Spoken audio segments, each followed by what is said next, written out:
salutations. The United States of America was founded on July 4th, 1776, as a republic where the supreme power of the country lies within its citizens and their democratically elected representatives. And in the highest office of the land, an elected president sits, voted into office based on the knowledge they've gained from their past, the strength of their ideas for fixing the problems of today, and their vision for steering the nation to a prosperous future. Many have campaigned and fought for the great honor of being elected President of the United States of America, and now in 2016, the race for the Oval Office is once again underway. But this year, change is in the air. Since the attacks on 9/11 and the wars in Iraq and Afghanistan, the stock market crash of 2008, and the rise of a militarized police force and surveillance state due to the war on drugs and the war on terror, the citizens have had enough, and voters are now calling for a change in Washington and a revolution of new ideas for the direction of the country. This push for change has seen the rise of Donald Trump and Bernie Sanders, and the once solid foundation of the Democrat and Republican parties begin to crack up. And because this country wasn't founded on a two-party system or the idea that choosing the lesser of two evils is A-OK, this year we just might finally see the rise of a third-party candidate and the beginning of the end for the two-party duopoly. I am Tyrell Ventura, your host for the Libertarian primary edition of RT's 2016 third-party presidential debates. Joining me now is my co-host for the evening, the ever-charming and opinionated Ms. Tabitha Wallace. Thank you, Tyrell. Liberty is famously promised to all U.S. citizens in the Declaration of Independence, along with the basic right to life and the pursuit of happiness. It is also the ideological root and namesake of a U.S. political party on the rise in popularity, the Libertarian Party. RT correspondent Anya Parampil now brings us the history of this party based on liberty. 2 years into the Nixon presidency, a group of businessmen and self-styled activists heavily influenced by novelist Ayn Rand were disturbed by the president's decision to end the gold standard, announce wage and price controls, as well as by a war in Vietnam raging on with no end in sight. Their answer was to create the Libertarian Party on December 11, 1971. Many of the meetings which led to the creation of the party were held in this man's house in Colorado Springs. David Nolan, an advertising executive who campaigned for Barry Goldwater in 1964, always said he was meant to be a libertarian, once declaring, "I think I was just born with that streak in me." The following year, at a convention held in Denver, the party would choose its first presidential candidate, philosophy professor John Hospers. Hospers would define the party in his Libertarian Manifesto as, quote, "the doctrine that every person is the owner of his own life and that no one is the owner of anyone else's life, and that consequently every human being has the right to act in accordance with his own choices unless those actions infringe on the equal liberty of other human beings." Hospers would only win a total of 3,674 votes nationally, but one of the most successful Libertarian presidential campaigns to date would come only 2 elections later, in 1980, when the party ran lawyer Ed Clark. His vice president was billionaire mogul David Koch, now most well known for being half of the infamous Koch brothers pair. By 1980, the platform for the party was clearly established. It included repealing campaign finance laws, abolishing Medicare, Medicaid, and Social Security, as well as the abolition of many governmental departments and regulatory bodies. The party's view could be summarized by a catchphrase, an acronym popularized by free market economist Milton Friedman: TANSTAFL, or "there ain't no such thing as a free lunch." The Clark-Koch ticket went on the ballot in 50 states and won a whopping 921,128 votes, 1% of total votes cast. Ronald Reagan would win the election. No Libertarian presidential candidate would even come close to winning 1% of votes again, until 2012, when New Mexico Governor Gary Johnson was on the ballot in 48 states and Washington, D.C., securing 1,275,951 votes. And with Google searches for the Libertarian Party and Johnson skyrocketing since Donald Trump has become the presumptive Republican nominee for president, what the future holds for the party is anyone's guess. In Washington, Anya Parampil, RT. Now let's meet the Libertarian Party presidential candidates who will be taking part in tonight's debate. Born and raised in Birmingham, Alabama, DARRYL W. Perry has spent most of his adult life as an advocate and activist for peace and liberty. He's an award-winning author, publisher, and radio TV host, and a regular contributor to several newspapers. Mr. Perry is a co-founder and co-chair of the New Hampshire Liberty Party and has a national committee of the Boston Tea Party from 2008 to 2012. He was the longest-serving member of the National Committee and was twice elected chair. Mr. Perry is also the owner and managing editor of Free Press Publications, a business he started in June 2009 with the purpose of ensuring what he calls a free press for the freedom movement. His goal in this campaign is to promote the ideas of liberty and to give as many people as possible the chance to vote for an actual libertarian in 2016. Born in Washington, D.C., Mark Feldman wasn't even registered to vote until he was 50 years old. He's a 1980 graduate of philosophy from Northwestern University, attended medical school at Johns Hopkins School of Medicine, and holds a master's degree in health finance and management from the Johns Hopkins Public School of Public Health. Growing up through things like Vietnam and Watergate, Mr. Feldman felt all politicians and systems were corrupt. He also felt there was nothing he could do about it, until 2009 when he discovered the Libertarian Party. In 2010, he was recruited to run as the Libertarian candidate for the Ohio Attorney General, receiving over 100,000 votes. It was then that Mr. Feldman came to believe that votes are not for sale. Kevin McCormick, a technology sector expert from Phoenix, Arizona, entered the race for the Libertarian nomination after seeing the GOP presidential debate in March of this year. The vision of presidential candidates exchanging insults and making issues out of things McCormick feels have nothing to do with this country and its predecessors was why he entered the race. He advocates an increase to spending to technological infrastructure. In his view, the greatest threat to our nation isn't the events in the Middle East, but the cyber attacks affecting everyday Americans. Kevin McCormick has been a member of the Libertarian Party since 1996 and finished third in the Libertarian Party poll on the Libertarian Party website just 72 hours after announcing his candidacy. Coming up, we will get this debate rolling as the Libertarian Party candidates take the stage with their opening comments. So stay tuned to the Libertarian Party primary edition of RT's 2016 third-party presidential debates. You don't want to miss it. Our last third-party presidential debate saw the Green Party primary and candidate Jill Stein rise to the top of trending topics on Facebook this week. So now let's meet the Libertarian primary candidates who have a chance to set social media ablaze again, starting from the Buckeye State of Ohio, Dr. MARC ALLAN FELDMAN.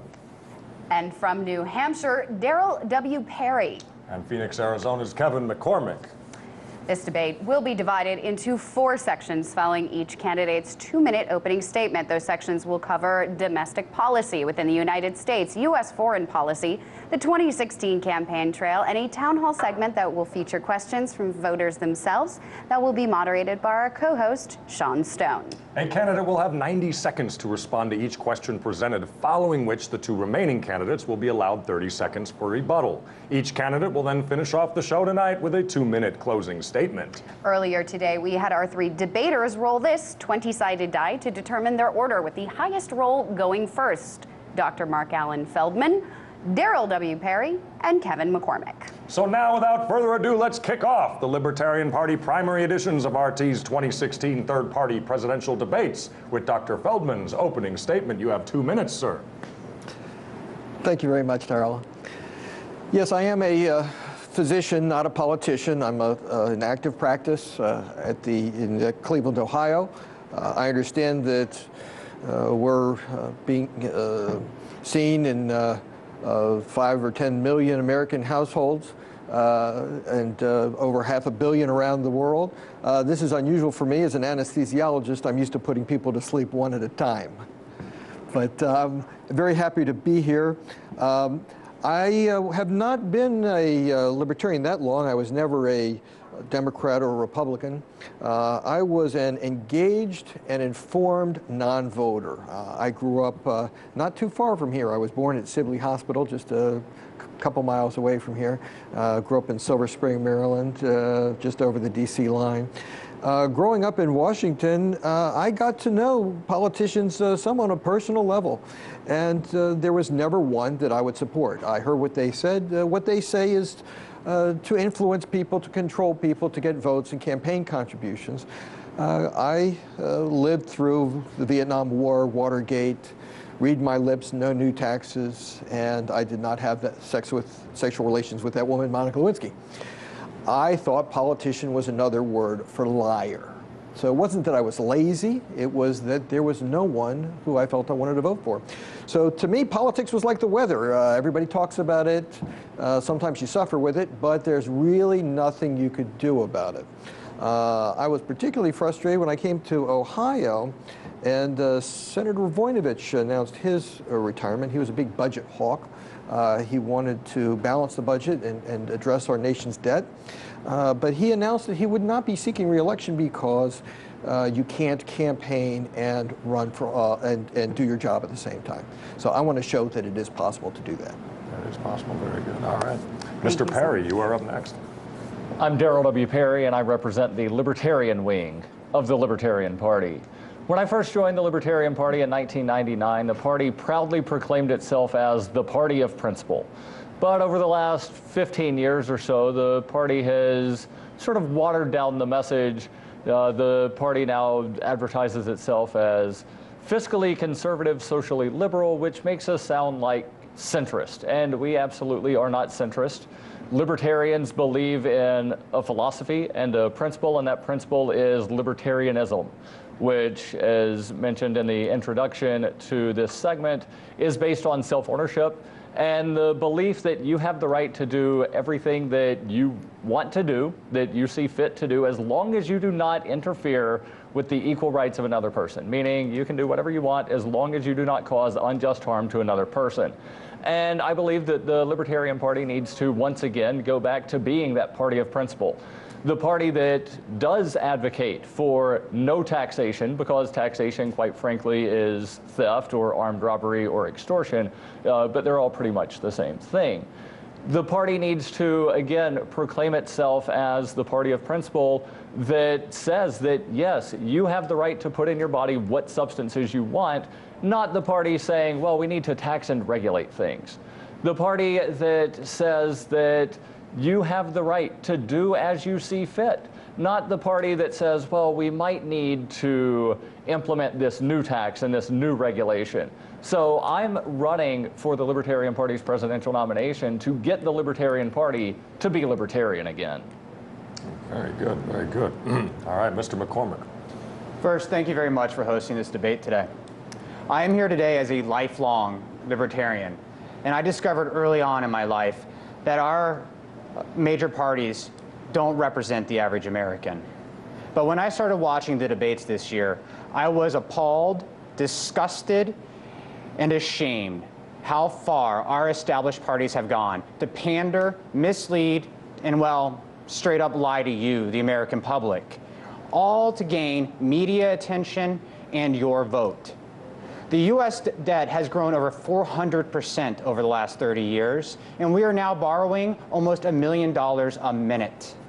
Our rights, personal freedom, privacy, and free speech are under attack by our elected officials.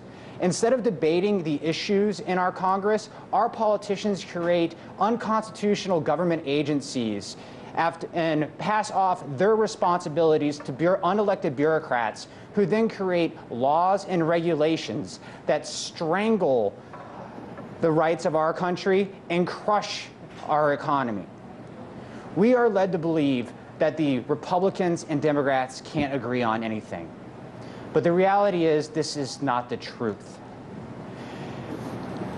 If you want more government spending, secret courts, domestic spying, and continued destruction of your rights, there are already two political parties for you. If you are tired of voting for the lesser of two evils, there is a real third choice on the ballot this year. It's time for America to stand up and be heard. Do you really want things to change? Then use your vote, your voice, and by going to the polls this November and voting for the Libertarian Party.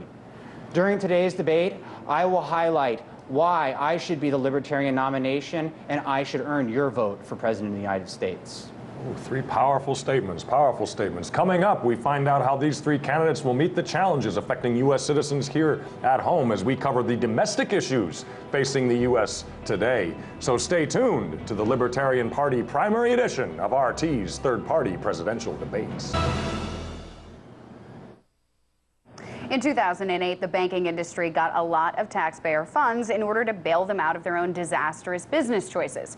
And according to the Special Inspector General for the Troubled Asset Relief Plan summary of the bailout, the total commitment of the government is $16.8 trillion, with $4.6 trillion already paid out. And yet, those at the bottom are paying more and making less with no bailout in sight.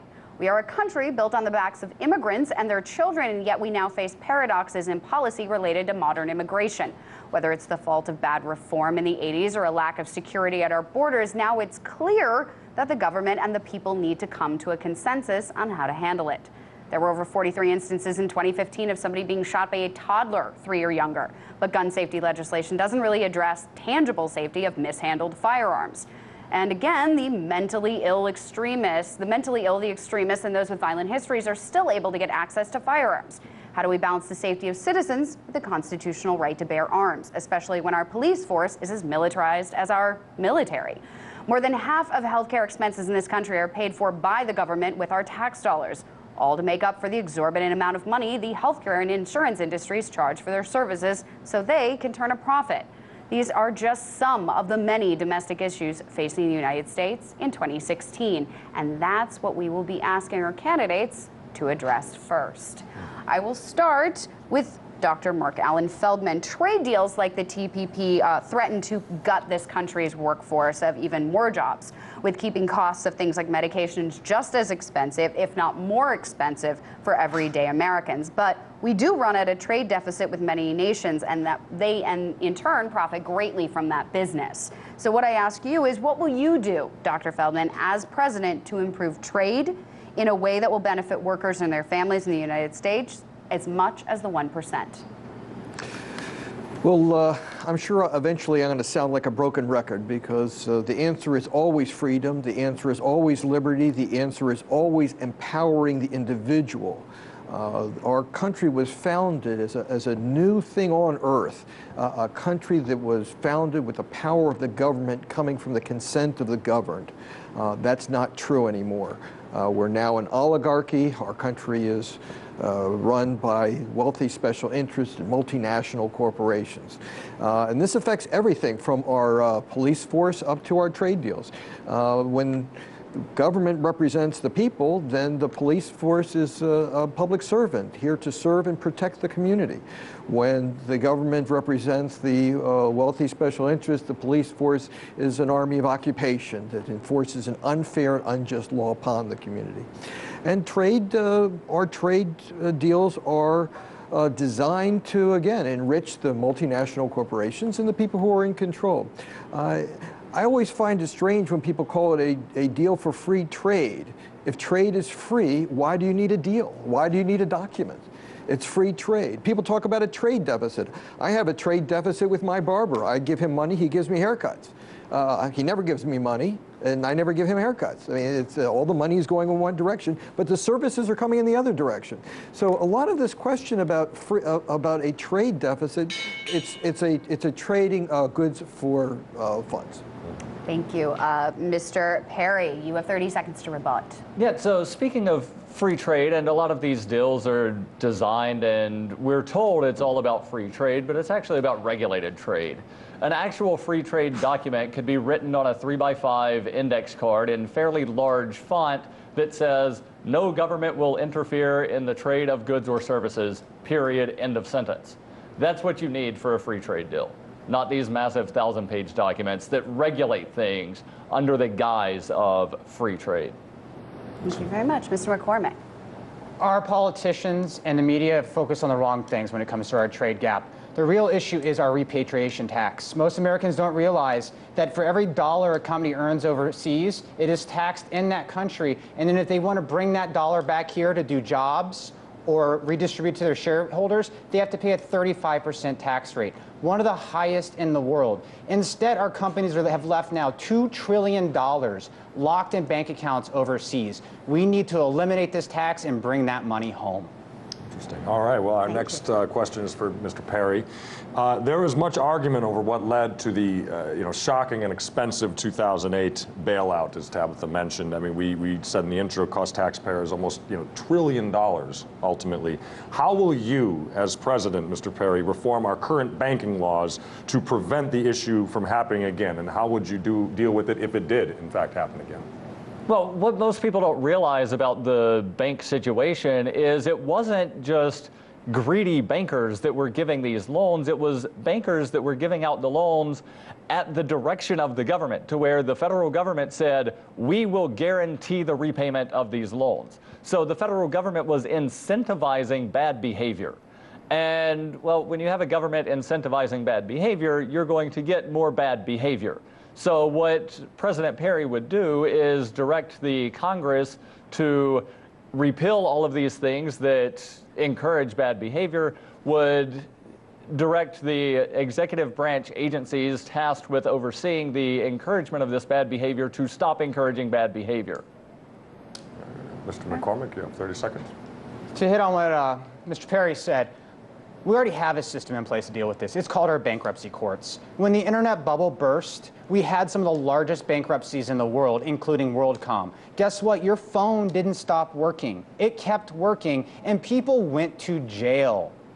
And these companies failed. As long as we continue to bail people out for their bad behavior, we will get nothing but bad behavior. If I don't punish my dog for going to the bathroom in the house, he will continue to go to the bathroom in the house. Dr. Feldman, 30 seconds. Corporations have one duty: to make a profit. That's what they're supposed to do. They are profit-making machines. If their leadership doesn't make a profit, then they need to be replaced. They are not they're not designed to help people. What we need to do is to change the environment. So if a company wants to make a profit, then they have to be socially responsible. However, we go the other way. If you were going to the casino with $100 and you were told that if you lose it, you get paid back, but you keep the winnings, you're going to end up losing it very, very quickly. Thank you so much.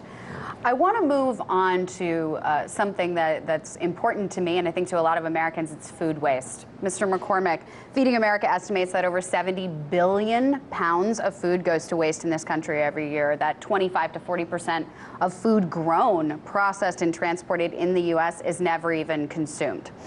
What would you do to reduce food waste, and how would libertarian ideals factor into that? I would do nothing to help with the food waste. I'd get the government out of the situation, stop subsidizing our farmers, stop subsidizing these industries. Let the free market do its job.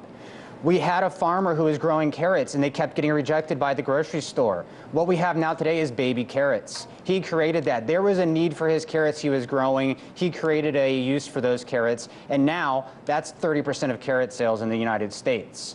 We don't need the government involved in food waste. We're actually creating the problem with our government regulations.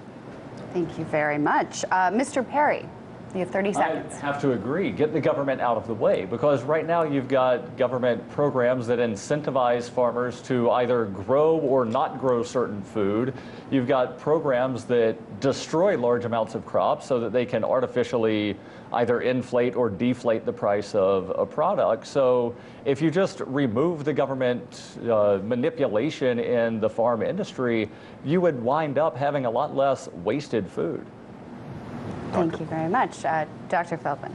As a physician, I'm far less concerned about food waste than food going to your waste. We have a huge obesity problem, no pun intended. And the cause is high-calorie, low-fiber, addictive food, which is marketed to our public, and it's toxic.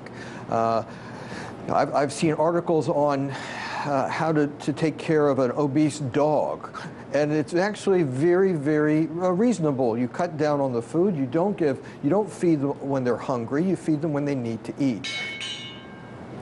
All right, Dr. Feldman, I'll start with you. And this is, I'm noticing a trend here on stage. Less government, no government involvement. Well, this is a big one. Social safety nets.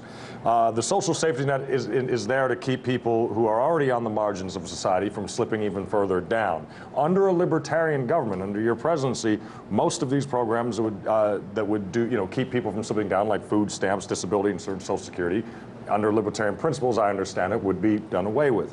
How do you propose to address the care of the very poor, disabled, and elderly without the use of government-subsidized programs? How do we do that? Again, we do that through empowering the individual, and this is one of the central platforms in my campaign, is the Balance and Credit program. Basically, just two issues in this plan. Number one, balance the budget and keep it balanced. I will balance the budget on day one. And then change all charitable tax contributions, instead of being deductions to taxable income, to being dollar-for-dollar tax credits. So if you donate $1,000 to health care for the homeless, you get to take $1,000 off your tax liability, or you get a $1,000 refund. It doesn't cost anything to donate to charity. This will lead to billions and billions of additional dollars going to our private voluntary social safety nets. At the same time, it means billions of dollars less to our government.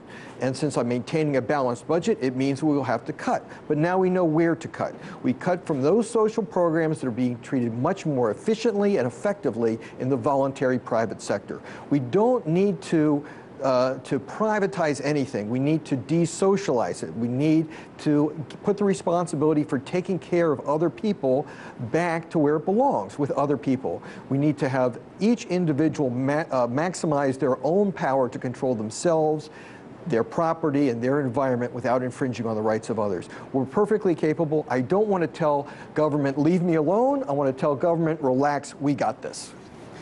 Mr. Perry.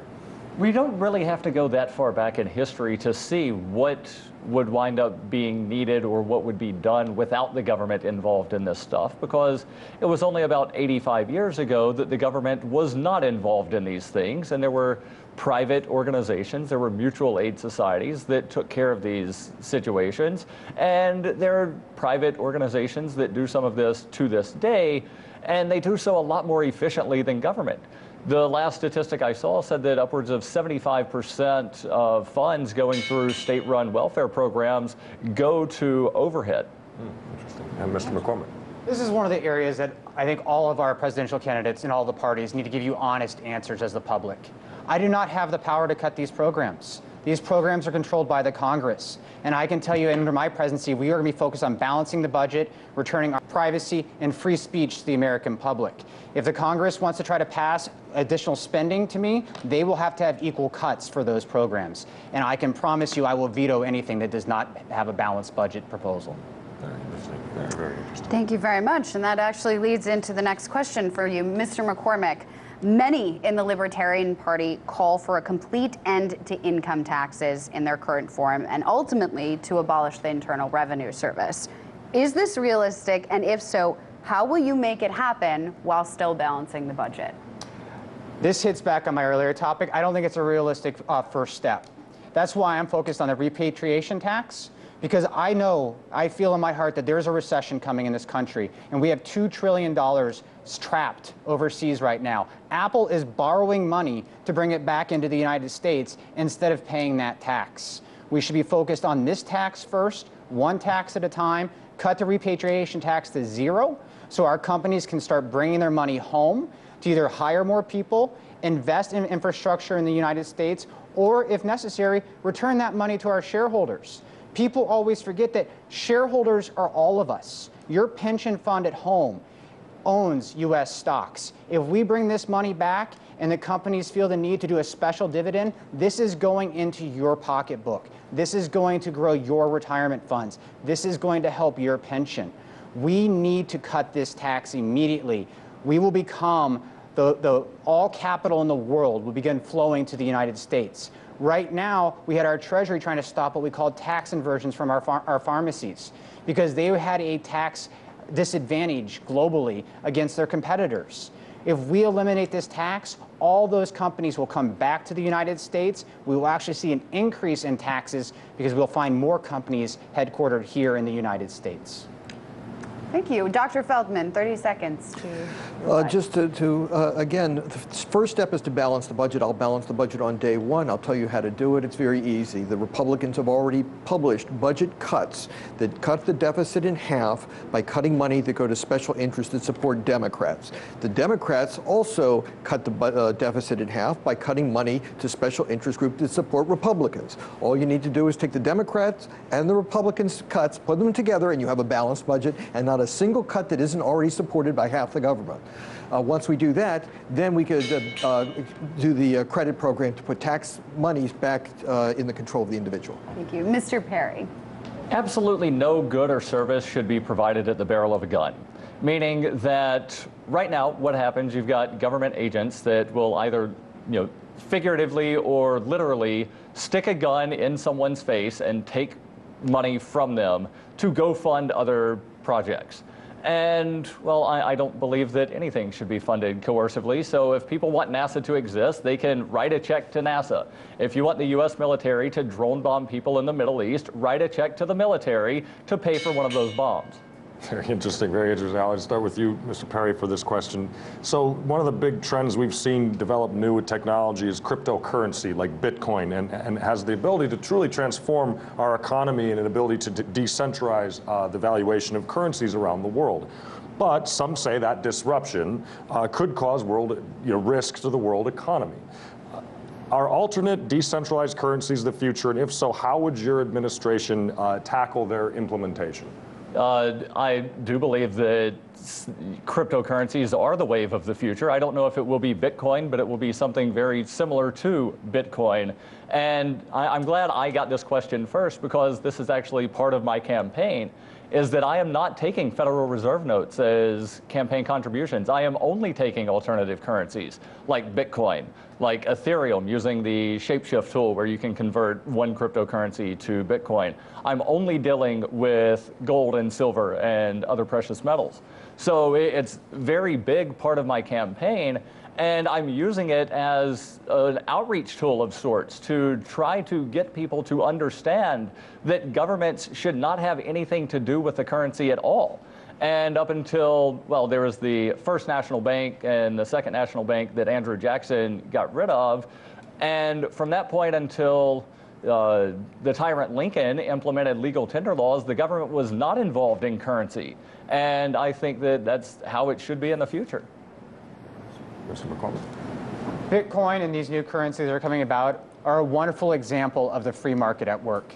We don't need the government involved in this. If I want to use a different way of paying for things, if I want to use a Bitcoin to exchange for your services, that is up to me. That is the free market at work.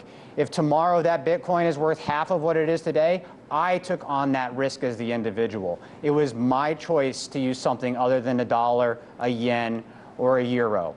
Allow the American public and everyone in the world to choose how they want to transact business. Mr. Feldman. Well, the big change in currency is already there. It's called the credit card, electronic funds that are just in the air somewhere. They're numbers and accounts. Money isn't really a thing. Money is an agreement. Money is a bit of trust.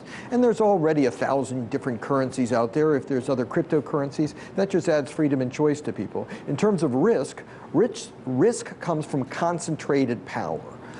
If you think about a plane crash is far worse than a car crash, but you see hundreds of people walking on the street, and they do just fine and safely. Thank you so much. So we have time for one last question. For Mr. McCormick, I ask you, many consider the libertarian utopia to be a world with no government, with no taxes, and a free market that regulates the economy completely naturally. How realistic is the implementation of these libertarian ideals, and what is the biggest challenge that you face in implementing them as president? We have a lot of challenges to face, and that's why earlier I said, we need to focus on this one tax at a time, and it's one step at a time. We didn't get to this disaster that we have of government now with over-regulation and taking over so many parts of our life overnight. To unwind this is going to take decades. And so we need to be focused on it one step at a time, and introducing these policies and free market principles to the American public and the world, for that matter. So when we start doing things like eliminating the repatriation tax and the world doesn't come to an end and all of our tax revenues don't disappear and the economy still continues to operate, we'll see that these free market principles do work. And we do not need the heavy hand of the government coming in and regulating and adding costs to our businesses. Part of the reason why we have such a high cost of business is because of the overregulation of the government and regulation without representation. These regulations are not passed by our Congress. They are done by bureaucrats sitting in an office somewhere that we didn't elect. It is time to make our elected officials do their job and stop passing it off to people like the FDA and the FCC and take that control back and make our Congress do their job. Mr. Feldman. I'll disagree with you. Very few libertarians really see a perfect world being with no government. We have disagreements between what are called the minarchists, who want small government, and the anarchists who feel that any government is a problem. I call myself an agnarchist. I'm agnostic. I don't feel that I should have the power to decide how much government we have. My balance and credit program, by putting each person in control of all of their tax dollars, whether to donate them to particular areas or to give to the government, makes a free market in government, and people can get as much or as little government as they want. Mr. Perry, do you agree with your opponents? I'm a big advocate of polycentric civilizations and the belief that everybody should have whatever government they want, if any at all. And it's not something that is unprecedented. In the Middle East, during the time of the Prophet Muhammad, there were polycentric civilizations. In Ireland, for thousands of years, there were polycentric civilizations, meaning that many different entities lived amongst one another, and the government was not tied to the geography. Interesting, very interesting. Thank you so much. Ooh. We learned a lot about all three of you, your domestic issues and libertarian ideals. Coming up, we find out what these candidates have in store for the future of U.S. foreign policy if they ascend to the Oval Office. You don't want to miss this, so stay tuned to the Libertarian Party primary edition of RT's 2016 third-party presidential debates. What nation serves as the Libertarian Party's model for international relations and foreign policy? The answer? Switzerland. That's right. The Libertarian Party espouses, quote, armed neutrality, the Swiss model of defense. Citing the fact that Switzerland stayed out of both world wars as well as many other European conflicts, the Libertarians believe that the United States itself would do well to model the Swiss and adopt a neutral foreign policy based on non-intervention. And what about the military-industrial complex, which is openly cited as such on the Libertarian platform? The answer? Direct acknowledgement that it exists and opposition to it. The Libertarians state that, quote, as Americans, we are living with a military-industrial complex whose financial future depends on keeping us as scared as possible for as long as possible. A complete about-face from the two corporate American parties and the reliance on the threat of terrorism and war with Russia, China, and Iran. But the world is more complex than a political platform. So how do the Libertarian candidates plan to scale down military spending, reel in the military-industrial complex, engage in diplomacy, while also defending us from actual real threats of terrorism? Let us find out, and let us start with Dr. Feldman. Dr. Feldman, in which cases is it reasonable for the U.S. to intervene in a foreign nation, in your opinion? I'm not an isolationist. I believe in intervening with other countries, but I believe in doing it by dropping free trade, tourism, and philanthropy on other countries instead of bombs. The idea that it's not that we should be isolationists. As DARRYL Perry said, that would be like being North Korea. We don't want to be North Korea. We want to intervene, but we want to do it with our great intellectual and cultural assets and not military ones. There was a time in this country when we manufactured weapons to support our war efforts. Now we manufacture war efforts to support our weapons manufacturers. We need to change it. And again, my balance and credit program defunds that because people don't want to send their money to the government to be the policeman of the world. Where can we make cuts? Well, we start by doing an audit. What is it that actually makes us safer?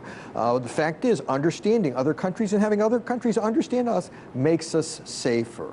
I would prefer to live somewhere where I didn't have to lock my front door, because The front door doesn't make you safe. Having neighbors who care about you and keep an eye out, that's what makes you safe. So I think that we need to look at empowering the individual. Already 2/3 of the aid that comes from the United States to other countries comes from individual Americans taking out their credit card and their check. I tell people I'm a big supporter of Israel, but I do it from my credit card and my bank account. I think the amount of foreign aid that goes from the U.S. To foreign countries should be zero, and Israel is a great place to start. Your time, sir. Thank you. 30 seconds, Mr. Perry. I believe the question was, when should the U.S. military intervene in a foreign country? And I would say never, unless there is a direct response to an actual invasion of the United States, and in which case whatever military intervention or military action takes place should be funded completely privately. It should not be funded through theft and coercion. Mr. McCormick. I think we should always be looking for diplomacy first, instead of supplying people with weapons and warheads and F-16 fighter jets. You know, we just gave Pakistan $300 million worth of F-16s, and the doctor that helped us find Osama bin Laden is still sitting in jail. These people are not our friends. Let's try a different approach. I agree with Dr. Feldman. I'm not an isolationist, but we need to change our tactics in these areas. Interesting. Thank you so much. This question is for Mr. Perry. You support an end to taxpayer-funded foreign aid. Yes. How do you expect our allies like Israel, which from 2013 to 2015 received about $3.1 billion in U.S. aid, and Egypt about $1.5 billion in that same period, to react to this kind of a decision? Well, nobody is happy when you take away the credit card. So I expect them to, not be happy, but I also anticipate that after the U.S. government stops funding their dictators and other people that are in charge of their country, then they're not really going to have the funding to actually do anything about it other than just cry and scream and say, give us back the credit card. Interesting. Dr. Feldman. At least 70% of the money that Israel receives is required to be spent in the United States on the U.S. military industry. So this is not aid to Israel. This is a subsidy to the U.S. military. Israel knows it, and they don't really want the money. The economy of Israel grew at the same rate as places like South Korea and Japan up until they started getting the billions of dollars in aid.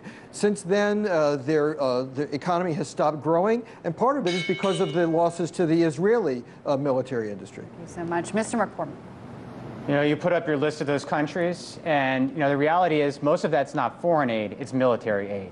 Let's cut out the military aid. Let's stop teaching these people how to shoot guns and shoot rockets, and maybe teach them how to fish, grow farms. The problem in these countries is their average GDP per person is less than $1,000 per person. Whereas most of our developed countries, we're looking at $10,000 to $50,000 per person, and that is growing their economy. Until we can grow their economies, there will never be a real solution. All right, well, I'll stay with you, Mr. McCormick. Let's talk about troops abroad. About 150,000 U.S. troops are now stationed at various bases around the world. Would you reduce that number, and if yes, how would you do it? And if no, why wouldn't you?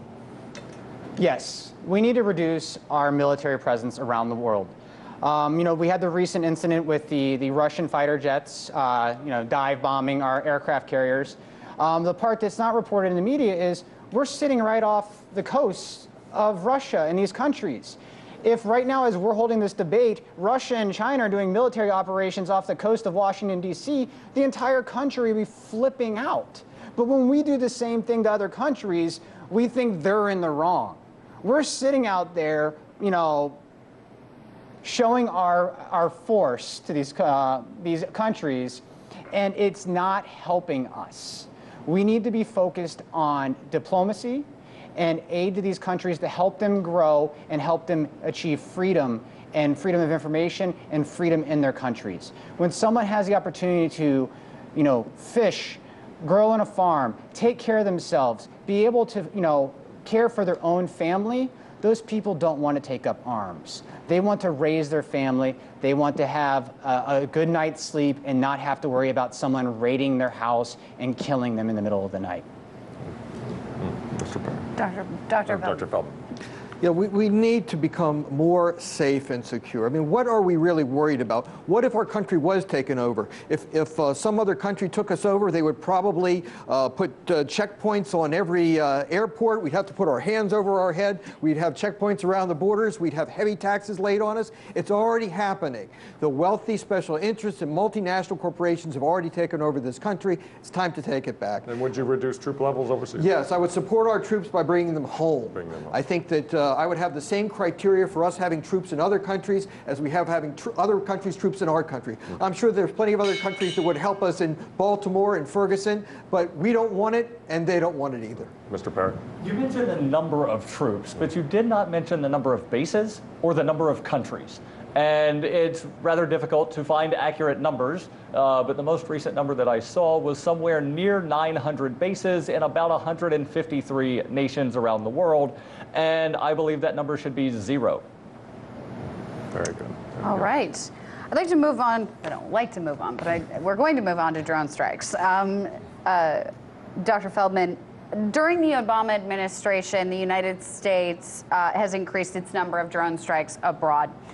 I ask you, is this a reasonable strategy? Since on the one hand, it targets enemy combatants while keeping our soldiers out of harm's way. However, do you feel that it foments more anti-American sentiment than safety it gets back? 90 seconds. Well, how many people feel safer today? Not many. I think the issue is, I'm a physician. Before a medication goes on the market, it gets carefully tested to see if it's both safe and effective. And even after it starts on the market, there are monitoring programs to see, is this medication doing what it's supposed to do? Is it lengthening lives? Is it treating illnesses? When our government spends money, they also test each proposal to see whether or not it will increase campaign contributions. Whether it actually makes us more safe and secure is not the issue. We need to scale back. And I think this is, there's no better example than Mr. Obama. Mr. Obama was a community activist on the south side of Chicago, a person of color, someone who could really represent the people who are struggling in this country. Who would have thought that he would become the deporter-in-chief? Who would have thought that he would be the boon to the military industry and having drone warfare around the country while doing surveillance here at home? This shows you we are not in charge because the Democratic Party and the Republican Party are controlled by the wealthy special interests. It needs to stop. We need to move from a party of money, which is the Republicans, and another party of money, which is the Democrats, and go to a party of principle, the Libertarian Party. We can do it, but we need the American public to get engaged. Mr. Perry. Mr. You mentioned targeted drone strikes. And that has a very specific definition. It means that the U.S. military supposedly knows who the target is of that drone strike.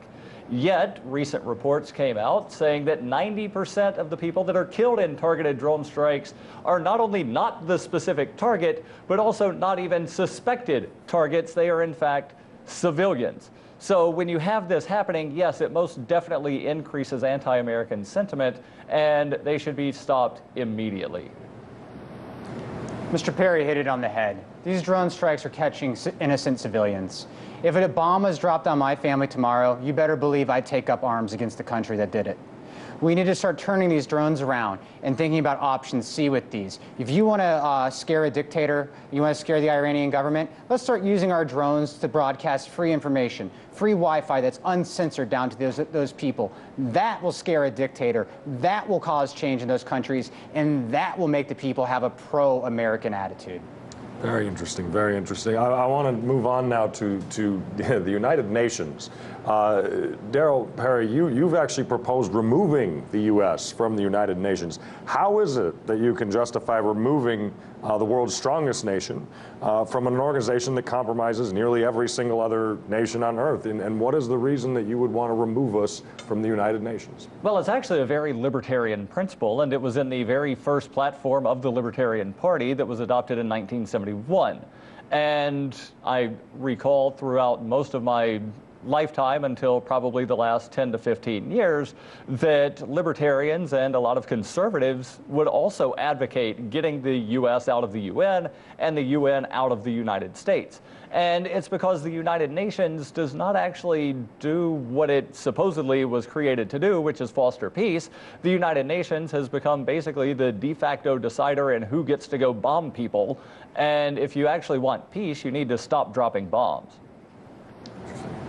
Mr. McCormick, would you remove the U.S. from the United Nations? No, I would not remove the U.S. from the United Nations. We do not need to withdraw ourselves from open discussion with other countries. We need to continue these discussions and have open dialogue. But we also need to stop being the checkbook for every country. Whenever someone has a problem, we don't need to be the one writing the check. We have $17 trillion in debt. It's time for some other countries around the world to step up when they have problems and take care of those issues themselves. I'm not here to solve the world's problems. Dr. Feldman. As a libertarian, I like the United Nations because it does almost nothing. But as I get, it is a form of communication. The United Nations is like our Facebook account. It keeps track of what's going on, and it lets us know who our friends are. But what we need to do is stop accepting requests to participate in games of war. War is the worst threat to our liberty. It's not so much the suffering, but the loss of the power of the individual that comes with war. Okay, interesting. Next question is for Mr. McCormick. My question to you is, were the Iraq and Afghanistan wars mistakes, and how would you have responded to the terror attacks on 9/11? Our initial response was not wrong. Our response after our initial attacks is the problem. Osama bin Laden was created from our interference in these countries. These people did not get this excellent military training, learn how to shoot these weapons, fire these rockets without our wonderful, high-tech, and great training.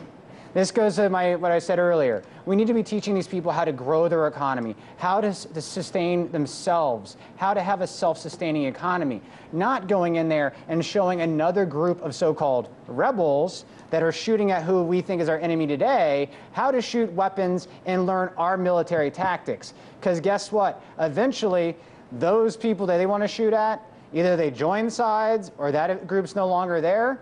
And we've taught them nothing else how to do except for how to shoot at people and kill people. So then they're going to turn around, and guess what? We're still there. So then they start turning those weapons on us. And unfortunately, it's the weapons that we gave them that we paid for. Mr. Perry. I would say that the response by the U.S. government actually was the wrong response. The claim is we need to go punish those people that did this. The people that did this, in this case the terrorist attacks on 9/11, were the 19 hijackers that died on 9/11. So if you want to punish the people that did it, well, they punished themselves by taking their own lives. It was not the government of Iraq, it was not the government of Afghanistan. If anybody could be blamed, you could possibly look at Saudi Arabia, because 15 of the hijackers were from Saudi Arabia, but they're our buddy, and the U.S. government would never do that. Thank you. That's your time. Dr. Feldman, do you agree with Mr. Perry or Mr. McCormick? Well, one thing I'll want to stress, it's a little bit of disagreement with both. I believe in the empowering the individual, but part of that is also individual responsibility, which means each person takes responsibility for what they do. We are not, our country is not responsible for terrorism. Terrorists are responsible for terrorism. So I don't think we should blame our country or no matter how terrible our foreign policy is, that does not give any excuse to those who would kill innocents. But it's not a war, it's a crime, and we should be treating it as crime with international forces, not a U.S. war. Very interesting point. Thank you. So, Dr. Feldman, I'll start with, so given the Libertarian Party's stance, which we've heard, that we need to generally reduce the number of foreign interventions, how do you plan on convincing the American people that this is a good strategy when the media plays up the threat of foreign powers and the need of military force almost at a constant rate? The problem is it's based on fear. Fear is a very powerful emotion. We have evolved over 100,000 years. Over that time, the two biggest things that would kill us are animals, and number one is other people. That's why we're so afraid of terrorists and other people, even though, and disease. We get so concerned about Ebola when the risk of dying of Ebola is not as much as the risk of marrying Kim Kardashian. We need to look objectively at what our risks are, and we need to fear what we should be fearing. What we should be fearing is a loss of control by the individual Americans and the taking control of our country by the wealthy special interests and multinational corporations. We have to redirect that fear to where it should be, to where it can do some good. We don't need to be spending so much more money on fighting terrorists than fighting heart disease and cancer and obesity and poverty and all of the other problems in our country. The reason is it's not being done by the individual citizens. If you ask a person, if we put people in charge of their own tax money, the question is, do you want to use that money to help poor people in your community? Do you want to use that to educate in your community? Or do you want that money to go to bureaucrats in Washington who will decide where the next war is going to be? I think that I don't need to make those decisions as president. I want to make a free market and let each individual American make that decision. Mr. Perry. You have a much higher chance of being killed by a police officer, a bear, or being murdered at the Grand Canyon. And yes, those are actual statistics. So what you need to do is stop being afraid. The global war on terror is like a drunken bar fight, only with, instead of bar stools and beer bottles, it's drone bombs and missiles. The way you win a bar fight is to not participate. The way you win a global war on terror is to not be afraid. Mr. McCormick, how do you convince the American people? First, the American people need to understand that we have been misled by lobbyists and misinformation. The real war is going on today. We have all been attacked by hackers and by cyber threats. Most of us in this country have had our credit card numbers stolen, our identities stolen. These are the real threats to our country. We're spending $600 billion on bombs and $14 billion securing our cybersecurity. Our infrastructure is at risk. We are focused in the wrong areas, and we're focused in the wrong areas because the military complex wants to keep their paychecks coming in. Absolutely fascinating. Fascinating discussion on foreign policy. All right, coming up next, we drive on down the campaign trail of 2016 and discover just how these three candidates separate themselves from the rest of the pack running for the top spot on the Libertarian ticket, and what separates them from their potential Democrat and Republican opponents. All that and more is coming up next. From long lines and long hours to hundreds of thousands of citizens being turned away from the polls or pushed off the rolls, voters across the country have been used and abused while on the 2016 campaign trail this year. But who cares if the public can actually practice their basic civic duty when the Democrat and Republican candidates can spend a combined $1.2 billion on the road to the White House? And we still have another 6 months to go until November 2nd. The late, great political journalist Hunter S. Thompson, while on the campaign trail in 1972, stated, "How many more of these stinking double-downer sideshows will we have to go through before we can get ourselves straight enough to put together some kind of national election that will give me and the at least 20 million people I tend to agree with the chance to vote for something instead of always being faced with that old familiar choice between the lesser of two evils?" A lot has changed in our election process, so now let's see if these three Libertarian candidates can finally give us something to vote for as we start the campaign trail of 2016 section of questions on this debate. And we'll start with Dr. Feldman, and I ask you about voting reform.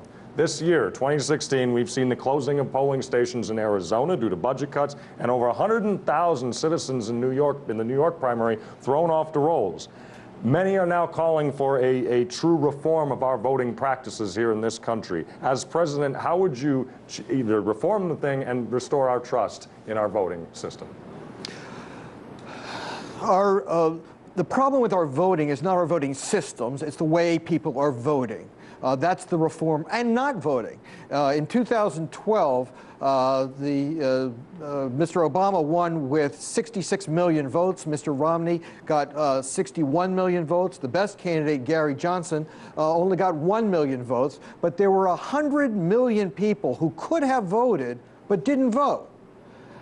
Now, why didn't they vote? Probably because they didn't think they could make a difference, because there wasn't anybody out there who represented them, because both of the parties are, again, representing those wealthy special interests, those multinational corporations, and not us. A study out of Princeton University showed that if you compare voters' opinions to what Congress actually does, there's no relationship whatsoever. The public has zero influence. If you look at the influence of the business interests and the wealthy in terms of getting something passed, 80% of the time it can be done. And if they want to stop it, they can stop it 100% of the time. Our government doesn't represent us, and the basic problem comes down to the American voter. You have to vote. And this is my message. If you support Donald Trump, you should vote for that asshole. If you support Hillary Clinton, you should vote for that liar. But if you don't support either one of them, then register your ass to vote and go to the polls and find somebody to vote for. Oof, oof, look at this. Mr. Perry. Well, I don't know Watch how the I'm going to language follow now, that guys, up, too. Watch the language. but I'll try my best, and I'll say that I don't think it's the job of the president to try to restore people's faith in the voting system, and I most certainly do not want to try to restore people's faith in this thing we call democracy, because democracy is not actually what people think it is. Most people think democracy is the way that we make decisions. But in fact, democracy is this thing that we have to where a plurality of people on a given day make decisions that affect the majority of people. And that most definitely is not, individualistic at all. Mr. McCormick. The federal government has no role in this. The Republicans and Democrats made these rules. You need to talk to the people that are complaining. It's their rules, their policies. I live in Arizona where they file these complaints. Guess what? After Bernie Sanders was done showboating in front of the media, he left town and didn't care about those voters one bit. You know who did go to court and file those complaints? The Libertarian candidate for county attorney. We went to court on behalf of the voters. Just like we have to spend all of our money every year fighting the Republicans and Democrats' voter fraud laws they put on the books to prevent us from being on the ballot. Ooh, fiery right there. So I much. like this. Look at this. Interesting. Well, I want to talk a little bit about fundraising reform. The 2016 presidential race, as we said, has amassed over $1 billion in fundraising, with over $400 million of that coming from super PACs alone. Mark Feldman, you take no more than $5 donations. Mr. McCormick, you take a typical individual donation of $2,700. Couples up to $10,000. And Mr. Perry, you take Bitcoin donations, as you said earlier. Mr. Perry, I ask you, what would you do as president to reform our campaign finance system? Well, what I would try to do is work with Congress to get rid of the system that we have in place now, to where the FEC regulates how much money somebody can receive. They regulate the ways that those contributions can be spent. They make all of these regulations that, quite frankly, infringe on individual rights. And we need to get rid of that altogether. And we also need to get rid of the system where taxpayers are funding, to some extent, the Republican and Democratic Party process that chooses who their candidates are. Very interesting. Mr. McCormick? We don't need to reform our finance system. We need to take back our public broadcast systems. These media stations are using our airways that we gave them as people. We are here today on your show because they aren't giving us the opportunity to speak on their channels. They should have to give equal opportunity to our party for every debate that they put on the stage for the Republicans and Democrats. We own those airways. They are not owned by those corporations, and that is the real issue. Interesting. Dr. Feldman. In 2012, both the Democrats and the Republicans spent over $1 billion on the campaign. Are they going to spend that much this time around? It's been estimated to more than double, $2.5 billion each. It used to be that you could get elected to office by being racist. Overt racism would attract votes. That stopped happening. Racism doesn't win elections anymore. It's not because we made racism illegal. It's because people stopped voting for it. If people vote for the Libertarian, if we got a Libertarian candidate, the Democrat and Republican campaigns will be the biggest waste of money in the history of private money.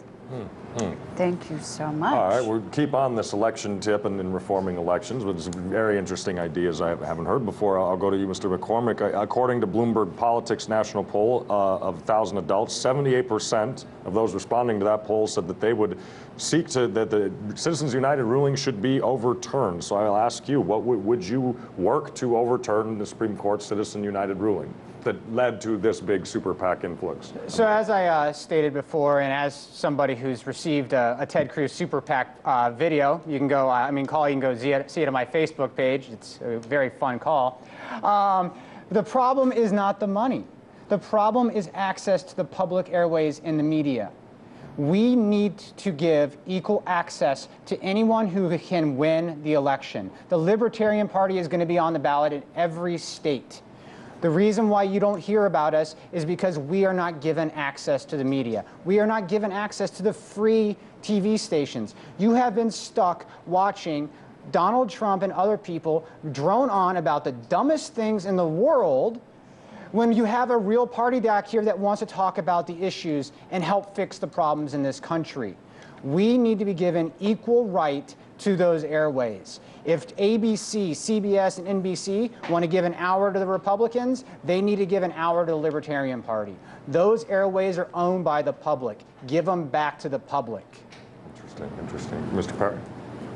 I think the vast majority of Americans do not understand what the Citizens United decision was about at all.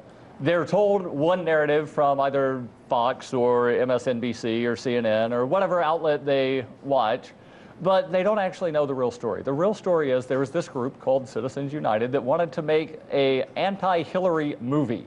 And they were told, you're not allowed to do that because someone is deeming this to be political speech, and you're spending more money on this than what the FEC says you're allowed to spend. So they went to court, and they were allowed to make their movie. Dr. Feldman, would you overturn or seek to overturn Citizens United? No, Citizens United is not the problem. The problem is the way people vote. In November on voting day, when you go into that poll, there's going to be at least 3 spots for president: Democrat, Republican, and Libertarian. And there's nothing stopping people from voting Libertarian. Not even $1 million in campaign expenses per person could stop it, because dollars don't vote and votes are not for sale. If we stop voting for it, it'll go away. Corporations don't waste money. They have to make a profit. So if we stop voting for the money, then the big money will be out of our political system. All right, thank you, gentlemen. Moving away from money to tangible votes. 44% of Americans identify as independent now, compared with 31% who say they are Democrats and 25% who say they're Republicans. In order to win the White House, you are going to have to get those independent voters. I ask you first, Dr. Feldman, if you win the Libertarian primary, how will you win over those 44% of independents? I'm not. Those 44% are divided into 2 groups: those who lean Democrat and those who lean Republican. There are very few truly independent independents. These are people who vote. If you look at the fine print on that poll, it'll say we polled 2,237 likely voters. It's missing that whole pool of people, probably half of the voters, who are not going to vote. So what's going to happen with those independents? Well, the ones who lean Republican are going to hold their nose and vote for Donald Trump because they can't let Hillary win. And the ones who lean Democrat are going to hold their nose and vote for Hillary because they can't let that asshole win. So where does that leave the Libertarian Party? If I'm nominated, I'm meeting with I am also on the Libertarian National Committee. Whether I will be after the election, I don't know, but I will sit down with them and we will come up with a plan. I will work out a fundraising plan to raise $1 million on. We've got ballot access, time to get voter access. So I would do a nationwide 50-state voter registration program to get those non-voters to come to the poll and vote, because this year, 2016, they have something to vote for. Now it's important. I was a non-voter for 50 years, but it got so bad, staying home is not an option anymore. We have to go out and vote. And with those, if you look at the non-voters, that's probably 50%. That's more than any of those other groups. and with that, we can win. Dr. Feldman, please drop the cursing, man. I can't have you cursing up here. Can't have you cursing up here, but great points, great points. Mr. Perry. You know, on the one hand, I have to agree with Dr. Feldman that we need to go out and work on voter access. But just getting voters to hear your ideas is not necessarily good enough to get them to wind up liking your ideas. And your question really boils down to, how are you going to convince 44% of people to like your ideas? And, well, my job as the potential nominee is not to necessarily get people to like my ideas. It's to tell them my ideas and hope that they like freedom. Mr. McCormick. This all comes down to the Republican Democratic brainwashing that we have dealt with for over the last 40 years. It already started in this last week. You saw the media reports. You vote for a third party, it is a wasted vote. It is a vote for Hillary Clinton if you're a Republican. If you vote for it, it is a vote for Donald Trump. When did the Republican and Democratic parties start to own my vote? My vote is my voice. What has voting Republican and Democrat got us over the last 40 years? Two of the worst candidates in the history of the United States. In a recent poll, 60% of the people preferred lice over Donald Trump. Preferred lice? Okay. Wow. Ooh. That is interesting. I'd like to ask you a little bit about the fact that there are a lot of Republicans and others in the media and corporate types who wrap themselves in libertarian clothing. I call them celebritarians.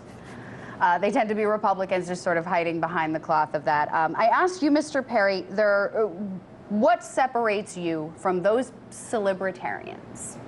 Well, quite frankly, I understand libertarianism. I've heard some people that call themselves libertarians then go on to say that their ideal candidate would support gun control and all of this other horrible non-libertarian stuff. I've heard other people that claim to be libertarians say that their ideal candidate would support border control and all of this other really non-libertarian stuff. So unless you actually understand what libertarianism is, then I don't think you can rightly claim to be a libertarian. And part of why I'm running is to inform people about what libertarianism is. And what libertarianism is the belief that you own yourself, that you have the right to do with your body what you choose to do as long as you don't cause unjust harm to another person. That means that you don't have the right to go over and steal your neighbor's car. You don't have the right to take their money, no matter what good intention thing you want to do with it. You also don't have the right to get together with everybody else in the neighborhood and then go to your neighbor's house and take their stuff. And that most definitely means that you don't have the right to authorize a government to go do that on your behalf. Dr. Feldman. How do you combat celebritarians? I'll go back and paraphrase a line I like from Jon Stewart. He asked, libertarians want limited government, lower taxes. That's the same thing Republicans say. What's the difference? Oh, they actually want to do that. It's not. There may be no difference in what we say, but I'm from Washington, D.C. I don't listen to what people say. What you need to do is look, who do they associate with and where do they get their money? Follow the money and you'll know what people do. So you have these celebritarians who do advertising to influence and control people. They're not interested in individual freedom. That you'll get from the Libertarian Party. Mr. McCormick. Mr. McCormick. Dr. Feldman hit part of it on the head. The Republicans and Democrats lie to you every election this cycle. They tell you what you want to hear, and then they return to Washington, D.C., and they do none of it. And then I hear all these people like, well, how can we change the Republican Party? You don't need to change the Republican Party. Realize that your voice and your vote represent your ideals. Go to the polls and vote for who you side with. Go to the isidewith.com poll. Find out that you actually side probably with the Libertarian Party and go vote for the party you side with instead of the lesser of two evils. Oh, wow, good stuff all around. All right, Mr. McCormick, I'll ask you this question. If you couldn't vote for yourself on this campaign trail, if you couldn't vote for yourself, who would you vote for as the Libertarian Party candidate for president? I will vote for whoever the Libertarian Party candidate is, just like I have my entire life. When I had the first opportunity to vote for president in 1996, I looked at the options in the Republican Democratic parties, and I said there has to be a better option. These people do not represent my ideals. And that's part of the platform I'm running on today. I first joined the Libertarian Party because they wanted smaller government, personal freedom, free speech, and privacy. As Dr. Feldman says, we hear this all the time from the candidates running. But as soon as they get done running, they go back to Washington, D.C. and pass laws violating those exact principles. We need to get back to voting for the party that represents your ideals and your principles. And so this year, if I am not the nominee, I promise you I will be voting for whoever the Libertarian Party is, because we have great candidates and the best platform out there to really drive change in America. I have heard so many people saying, I'm voting for Trump because I want change. I'm going to kill the establishment. He is the establishment, people. Oh, he's not backed by special interests. Donald Trump is a walking special interest. His special interest is himself. You don't think he is doing anything for his own ego and his own personal gain? Why hasn't he shown you his tax returns? Think about it, people. Go vote Libertarian. Let's drive real change in this country. Dr. Feldman. I think we have a real opportunity in 2016, but it's not going to be by persuading or convincing people. It's going to be by blowing people's minds. We have to change the paradigm. This isn't a contest. This isn't a beauty pageant. This isn't to say, you know, who is the best speaker or who can raise the most money. This is different people who have different plans for where to take this country. It's not a contest. It's a decision to people to make. We need someone with principles. If it's not me, it should be Darryl Perry. Oof, okay. Mr. Perry. I'm committed to the ideals of liberty. And if that means that the Libertarian Party has the most libertarian candidate or an actual libertarian candidate as the nominee, I will vote for that person. If the Libertarian Party nominates somebody that has a watered-down message that I don't find to actually be a libertarian, I cannot in good conscience vote for them just because it's against the Republicans and Democrats. I'd write in none of the above. You write in none of the above, but out of right now, if not yourself, out of the group, who would you pick? None of the above. None of the above. Okay. Wow. Oh, look at We that. need that option.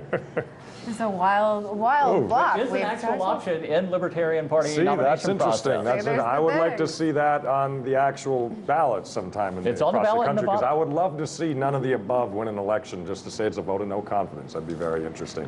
All Good. right, ladies and gentlemen. We've gotten through a lot. Gotten through a lot. Oof. It's been feisty. Been feisty. All right. Coming up, Sean Stone will bring the people's questions to the candidates in our town hall segment of the Libertarian primary edition of RT's 2016 third-party presidential debates. And when we're on break, welcome back. We've heard the full range of Libertarian Party platforms, a few we hadn't even heard of, from the presidential primary candidates today. But behind each and every candidate are American citizens and voters. Who are the faces behind these voices? What's important to them in 2016, and why are they drawn to the Libertarian Party? RT correspondent Ryan Kerr sat down with the Libertarian faces behind the voices to get their story. Let's take a listen. My name is Andy Bacher. I'm a law student from Alexandria, Virginia. Libertarian Party is important to me because they're the only ones who are talking about ending the drug war, the only ones talking about peace, and the only ones talking about cutting the government. My name is Martin Moulton. I'm a District of Columbia resident. I think there's a great opportunity in 2016 for a Libertarian to take advantage of the fact that many voters are dissatisfied with the leading candidates and the establishment. I'm a young mom, and I am a registered dietitian by trade. I'm a cyclist. I love the outdoors. I'm a big chef and cook. Healthy living is definitely something that's important to me, and as a dietitian, I believe in personal responsibility. So the Libertarian Party really resonated with that for me, because the party is very much about personal responsibility and believing that people are adults and can take care of themselves. What brought me to libertarian politics? It was a long road, you know. It was 10 years of, I think, figuring stuff out, to be perfectly honest. And ultimately, I think 2012 was my breaking point, just realizing that I don't think we're going to get it done, you know, either the R or the D way. The Libertarian Party, we like to say we're the best of both parties. We are fiscally conservative and socially liberal. We believe that through smaller government, people can take more of their money home with them and give less to the government to rule their lives. So by cutting the size of government, for example, ending the drug war, we would have more money to take home as taxpayers. That's the way that Americans can have a better life. Cutting government means more money in pocket. It means more opportunity for more income. And it means satisfying personal goals. Well, I think the non-aggression principle is paramount. If you don't hurt anyone else, you don't take anyone else's stuff, that's the core of our Libertarian Party ethos. The principle of like live and let live. I think that's probably the most important. It's kind of that do no harm and allow people to make the decisions that they should be free to make in their own lives, as long as they're not hurting anybody else. I mean, it's really that simple.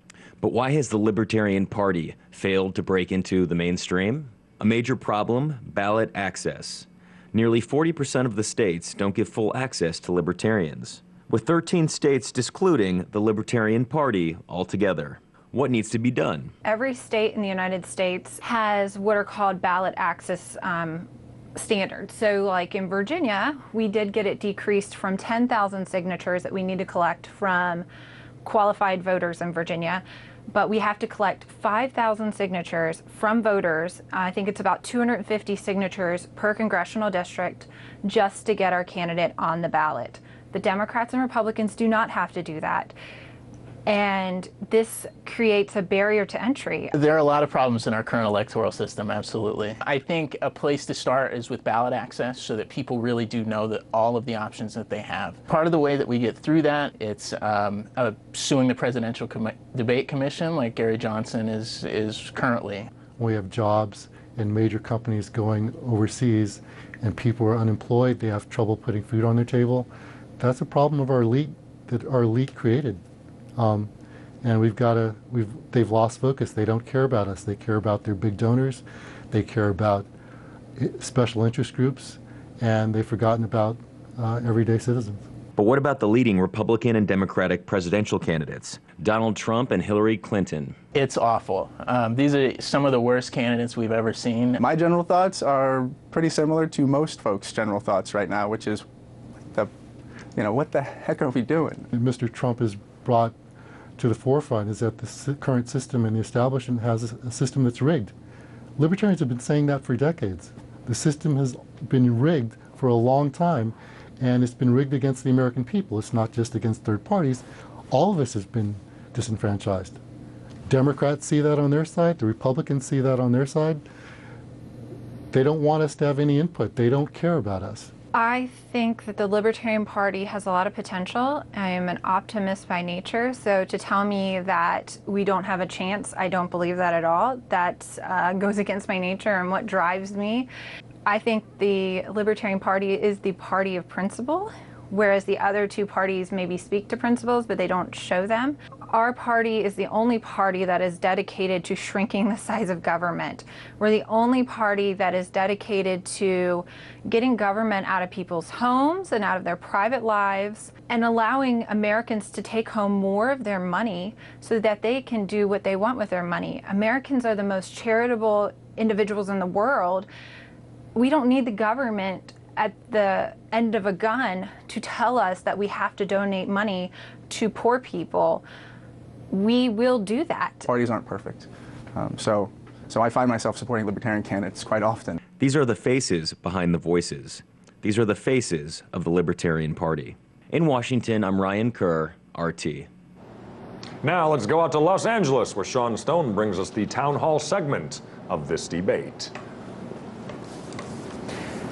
For candidates who are not controlled by crony capitalism, the voice of the people will always be very important. So we went to social media and beyond to ask the viewers and your voters what questions they want you to answer. You will have 1 minute to respond to each question directed to you, and there will be no rebuttals in our town hall segment. Let's start off with, for Dr. Feldman, from Twitter user Donald Waltz. Can you define the non-aggression principle and how it applies in the role of government? Yes, the non-aggression principle is the central moral and ethical principle guide for the Libertarian Party. And what it says is it's fairly simple. We do not accept the initiation of force to achieve social or political goals. The problem is it's a negative principle. It tells you what not to do. That makes it great for morals and ethics, but not great for politics. For a second principle, a companion principle that I call the positive empowerment principle, that is to maximize the power of every individual to control themselves, their property, and their environment without infringing on the rights of others. And this encompasses all the other groups and minorities and identity groups. So for blacks, we need to maximize the power of blacks to control themselves, their property, and their environment without infringing on the rights of others. That's what I mean by Black Lives Matter. Women need to maximize their control. That's women's liberation.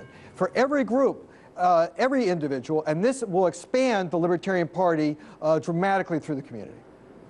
Thank you. The next question comes from Andy Backer for all the candidates. Let's take a listen. So my question for the candidates, would you pardon Edward Snowden? We'll start with Mr. Perry. You have 1 minute. Well, technically, the president could not pardon Edward Snowden at this point because he's not actually been convicted of anything. But if elected, that would actually be the third thing that I would do, would be to drop all charges against whistleblower Edward Snowden. The first thing I would do is give a full pardon to another whistleblower, Private Chelsea Manning. The second thing I would do is give a full pardon to Ross Ulbricht. Very much. Mr. McCormick, you have 1 minute. Yes, I would actually, as Darryl pointed out, we can't pardon him. He hasn't been convicted of anything. But yes, he is welcome to return to the United States. He has uncovered the spying that we have going on, and now we have our major corporations, Facebook, Microsoft, and Google, trying to fight back against the government. Facebook just released their government, I'll call it illegal search survey, a few weeks ago, and they highlighted that 46,000 requests were made. 60% of those had non-disclosure agreements, meaning the individual who is having their data searched online, they cannot tell you. And at first you say, hey, it's 46,000 people, it's not too bad. The average Facebook user has 338 friends. We are now talking about 16 million people in the last 6 months of 2015 that were affected and touched by an illegal government search. It must stop. We have the Fourth Amendment. Use it. Dr. Feldman. I believe Edward Snowden was a traitor to the government of the United States, but not a traitor to the people of the United States. We have a government which is at war with its own people. That's why it does surveillance on us. That's why it takes our money in taxes, in taxation. That's why the Republican Party needs 3,000 troops to guard their convention. This is a battle, but I think that we need to do what's under the law. I would like to work out a deal with Edward Snowden to bring him to this country, put him on trial, and if found guilty, sentence him according to the law, and then I will pardon him and offer him a position in my cabinet. Right. For our next question, we reached out to the former presidential candidate, Dr. Ron Paul. Dr. Paul wants to know from all three of you, would you abolish the Fed, and what would you replace it with? Start with Mr. McCormick. First, Dr. Paul, I'd love it if you'd stop emailing me for donations and you send some of that money my way. But I don't think we can go ahead and replace the Fed immediately and remove it. We need to start, as I've said earlier, step by step. The Federal Reserve is causing major damage to our country. But part of the reason why that damage is being done is because our Congress refuses to act on fiscal policy. We have forced the Federal Reserve to do all the work through monetary policy. That is why I'm focused on the repatriation tax. This is an instant fix, an injection of capital into the United States. When we did the tax holiday in 2004, one of the companies that brought back money was Ford Motor Company. It is not a coincidence that Ford Motor Company was also the only company that did not need an auto bailout. Let our companies bring their money home and use it as they see fit. Dr. Feldman. My preference would be to abolish the Fed and replace it with nothing. But I don't believe that that's in the power of the president. So I would be happy with declawing the Fed. Already credit cards are taking over for currency, and Bitcoin and other cryptocurrencies may take over the rest. But with the balancing credit plan, giving people control over every dollar they earn will allow people to build their own private social safety nets, decrease the power of government and the Fed along with it. When a cancer patient finds out they have cancer and the doctor says, we're going to remove the tumor, the patient doesn't say, but what are you going to replace it with? You just remove the tumor. The Federal Reserve is a giant tumor on the economy of the United States of America. And would I want to get rid of it? Absolutely. But at the same time, I think we need to get rid of the legal tender laws that force people to use the currency that's minted and printed at the federal level and allow people like Bernard von Nothaus to create their own private currencies and not wind up having to risk jail time for daring to compete with the federal government. Interesting. Our next question comes for DARRYL Perry from Twitter user @GingerRepublic, who asked what federal government programs, departments you would cut to restore sovereignty to states and people. I think it would be a shorter list to say what federal agencies I would keep, and I've actually written them down. You will notice that the piece of paper is blank. I want to get rid of everything that's related to the federal government. Why, everything? Everything, including the United States federal government. Oof. You had asked earlier about libertarians that want to get rid of all governments. I'm saying let's just get rid of one level, the federal level, because the United States government is the world's largest terrorist organization, and we need to get rid of it. So it'd just all be individual states as you'd see it? Individual states, and then if people want to secede from their state, they should have the right to do so. The 400+ Native American tribes, they should have the right to have sovereignty for themselves. The people of Puerto Rico and Guam and American Samoa, they should have the right to determine their own political future. I believe that every person should be able to decide for themselves if and or how they are governed. Interesting, interesting. This question is for Kevin McCormick from Martin Moulton. Let's listen. I would like to ask each of the candidates how they feel about supporting equality for all American citizens and giving residents of the District of Columbia statehood. Well, 1 minute for each of you, starting with Mr. McCormick. I think we should have equality for all of our citizens. And part of getting equality for all of our citizens is to let people voice their opinions. When we silence free speech in this country, when you don't like another opinion, you are not letting the free flow of information occur. We can't root out racism in the United States if we don't know where the racists are. You want equality? We need to hear everyone's voice. Free speech does not mean that you only get to say nice things about people. Sometimes we have to protect disgusting, hateful speech, most of which comes from Donald Trump's mouth. But those are things we need to control. The issue of Washington, D.C. is a great example of our federal government is to overstep their bounds across the country with federal lands. The Constitution never put in place for the federal government to own lands. These lands need to be returned to the states, and Washington, D.C., if they want to be their own state, should have the right to be one. Mr. Feldman. We have a system with 50 sovereign states. Each one has its own police functions. Each one has its own laws. And I think that's great. I just don't think 50 is enough. I think I prefer 320 million. I think each person should have sovereignty and control over what they do as long as they're not infringing on the rights of others. Let people decide how to spend their own money, how to solve our problems with poverty. In terms of immigration, I think it should be a right of every American citizen to take in as many refugees and immigrants as they can take responsibility for and support. Should we take 1,000? Should we take 10 million? It's up to the American people, not some federal agency. And I would do that with every federal power. Don't give it to the states. Give it back to each individual person, and then we'll have equality. Mr. Perry. Regarding statehood for Washington, D.C., I personally would say that I'm opposed to it, but I don't want to enforce my will upon anyone. The proposal that I actually have is to retrocede all of the residents of Washington, D.C. to Maryland, and then the only thing that would be in the District of Criminals would be the agency buildings and the office buildings, and possibly a couple of museums. But all of the people living in Washington, D.C., I think should actually wind up being Maryland residents. You want to dissolve the federal government and let everyone form their own little states, but you don't want to let Washington, D.C. become their own state? Well, I don't think that the District of Criminals should be its own state. I think that the people that are living in D.C., the land was taken from Maryland, send it back to Maryland. Very interesting. Ooh, wow, very Thank you interesting. for your Ooh, time. A little back and forth there. All right. Well, ladies and gentlemen, the closing statements are coming up next on the Libertarian Party primary edition of RT's 2016 third-party presidential debates. Well, you've now heard the three candidates' views on everything from their domestic agendas to their vision for U.S. foreign policy and how they would revolutionize the campaign trail.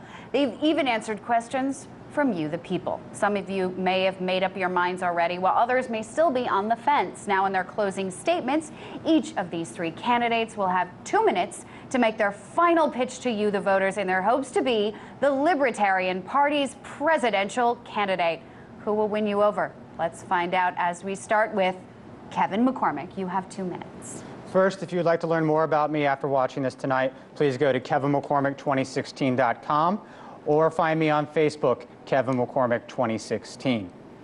Starting with the Bush administration in 2000, our government has been on a wild spending spree, increasing our debt to now over $17 trillion. And shortly after this, they also started a mass data collection program that led to domestic spying on millions of innocent people. Our rights had been stripped from us. And now we live in a country with secret courts that authorize searches on millions of people without their knowledge. This is not what the founders of our country had in mind when they wrote our Constitution. The Republicans and Democrats have been lying to us for over 30 years. During every election cycle, they promise us many things, including the end of the wars in the Middle East, a balanced budget, and less government in our lives. But after the election is over, they return to Washington, D.C., and none of these things ever happen. Our reward for supporting the two established parties is two of the most disliked candidates in the history of U.S. politics. We have lost almost 3,000 people in 9/11, and since then, our various commanders-in-chiefs have sent over 7,000 people to foreign countries to die. And over 50,000 men and women have been injured. And when they returned to this country, they were welcomed. They are military heroes. But we did not give them the best welcoming ever. We did not welcome them with the best medical care ever. Instead, we greeted them with a VA system that was broken and provided them with almost no care. It is time for the United States and the people of the United States to stand up and unite against our established parties. We are not going to stand for empty promises right now. Stand up with me and vote Libertarian this November. Thank you very much. Mr. Perry. Mr. Perry. My entire life, during every election cycle, I've been told this is the most important election in human history, or this is the most important election in your lifetime. And, well, true, that's because every election, to some extent, is important because it will decide, which group of people have their policies trying to be implemented over the next 2, 4, 6, or 8 years. And I think that people are ready for something really different. And when I say really different, I'm not talking about changing out 10% of the criminals in Congress and calling it some kind of massive groundswell revolution of change. When I say really different, I mean really different. The American people, I believe, are ready to hear someone promote the ideals of liberty consistently on every issue. Freedom's the answer, what's the question? And the ideals of liberty being consistently applied means that you have the right to do as you want as long as you don't cause unjust harm to another person. It means that you have the right to put in your body what you want without having to pay a special tax on something. There's a couple of states, Colorado and Washington, have thus far implemented their tax and regulate cannabis scheme where they claim to regulate cannabis like wine, but what they're actually doing is regulating cannabis like cannabis. Neither of those states have regulations prohibiting how much wine you can purchase at the store. They have no regulations saying how many grape plants you can have in your backyard, but they do have regulations on how many cannabis plants you can have. They do have regulations on how much of a substance you can buy when you go to a dispensary. And I believe that every substance should be as legal as tomatoes. And as far as I've been able to find, there are no regulations on how many tomatoes you can buy when you go to the store, how many tomato plants you can have in your backyard, how much ketchup you can buy. Everything should be as legal as tomatoes. Dr. Feldman. I don't want a concealed carry permit. I don't want a same-sex marriage license. I don't want a marijuana grower's permit. I want a government that respects our Constitution and doesn't ask for permits and licenses for things that are none of the government's business. Americans are looking for something new, and not what they're being offered from the Democrats and the Republicans. The Democrats are offering them an untrustworthy, warmongering interventionist versus the Republicans, who are giving us a very wealthy, could I say, authoritarian demagogue, better. I offer something new, a new principle, a new political principle, the positive empowerment principle, maximize the power of each individual to control themselves, their property, and their environment without infringing on the rights of others. This will bring in what I call intersectional libertarianism, freedom and power for every individual, not just the highly educated and wealthy, but for every part of the population. And that's why I have a new campaign plan, my Votes Not for Sale plan, where anybody who can scrape together $5 is tied for my biggest donor, because that's the people I want to represent. And finally, I have the balance and credit plan, a new fiscal and tax policy that balances the budget on day one, it keeps it balanced, and returns control of every single tax dollar to every single individual American. Thank you very much. Thank you so much. Thank you. That was fantastic all around. Very interesting debate we've had here tonight, I must say. A lot of different ideas presented, but we learned a lot about libertarians that I think yes. a lot of people at home didn't even know. No, you guys surprised me tonight, and you were cordial and all that, and I absolutely thank you very much for coming on today and talking to us and spreading your both views, and good luck in the Libertarian primary coming up at the end of the month, Memorial Weekend in Orlando. So good luck in your ongoing adventure running for president. Well, ladies and gentlemen, this debate has come to an end. First of all, let us thank our three Libertarian candidates, Darryl W. Perry, Dr. MARC ALLAN FELDMAN, and Kevin McCormick. Thank you all for joining us today. And thank you to you at home who joined us this evening. John Adams once said, "There is nothing which I dread so much as a division of the Republic into two great parties, each arranged under its leader and concerting measures in opposition to each other. This, in my humble apprehension, is to be dreaded as the greatest political evil under our Constitution." Well, today we showed that we aren't beholden to the lesser of 2 or 3 or 4 evils, that we do have a choice. And we hope this helped you at home to make that choice with a little more information and knowledge. And remember, everyone, in this life, we are not told we are loved enough, so I tell you all, I love you. I am Tyrell Ventura. And I am Tabitha Wallace. Thank you for joining us on this Libertarian Party primary edition of RT's 2016 Third Party Debates. And have a fantastic evening, everybody.